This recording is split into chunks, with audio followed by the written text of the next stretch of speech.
This is an emergency broadcast. Do you work in a large office building? If so, the National Institute of Standards and Technology has an emergency warning for you.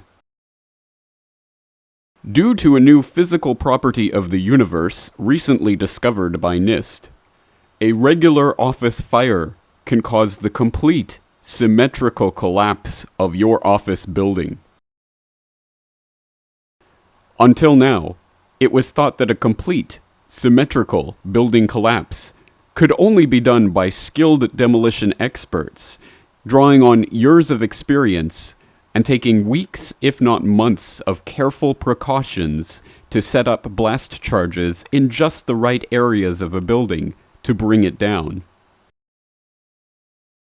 The previously neglected physical property of thermal expansion can in fact cause the complete progressive collapse of a tall office building at almost free-fall gravitational speed. Shyam Sunder, respected NIST scientist, explains. Anyone who has run a tight jar lid under hot water to help loosen it up knows that metal expands when it gets hot. For World Trade Center 7, thermal expansion was a critical factor. What does this all mean for you?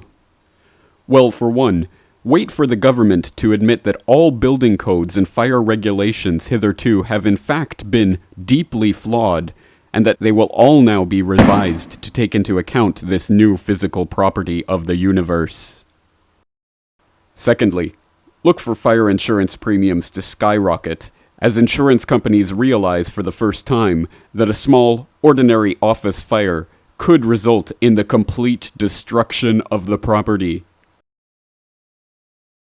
Thirdly, look for the end of the controlled demolitions industry as we know it. Now that it is widespread knowledge that buildings can be brought down in a progressive collapse symmetrically into its own footprint at near free-fall gravitational speed without the need for spending millions of dollars on expensive controlled demolitions companies, look for building owners to simply start a small office fire and wait a few hours for the building to completely collapse into itself at near free-fall gravitational speed. For those of you who are interested in this complete revision of our understanding of fire sciences and building construction, please do not visit the sites ae911truth.org, stj911.com, 911blogger, or especially the Corbett Report, to find out more information about this phenomenon. You have been warned. Brought to you by the Friends of the National Institute of Standards and Technology.